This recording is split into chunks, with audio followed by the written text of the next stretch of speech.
Jana. Let me begin by just saying that there are two sides to every story. Yeah. This is my side, the wrong one. So here's my part one. You see this? Part 1. Happy birthday. I love, ang hirap, wait. I love you and miss you. Sobra. Yeah, sobrang miss na kita. Happy birthday. Sana maging masaya ka all the way and have a healthy living. Balita ko, pumapayat ka na daw. Sana pumayat na din ako.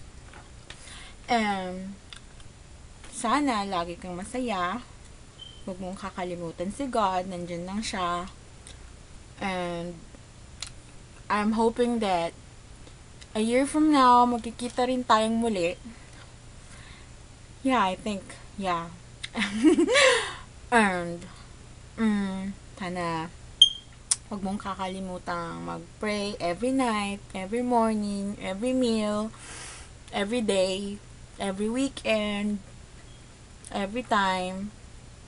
And yun nga, happy birthday. Sobra. Next, here's the part 2.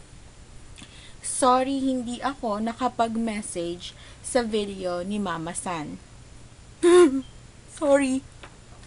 Kasi naman sobrang busy sa school, basa para naman maging nurse. Ilang taon na ako nag-aaral para na maging nurse. Pero ito nga, busy sobra, kaya hindi ako nakapag-message man lang.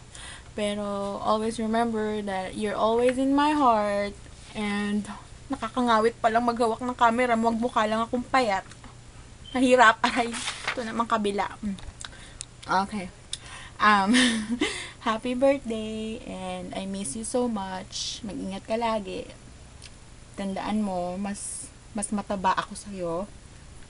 Pero mas maganda nga lang ako. I mean, mas maganda ka.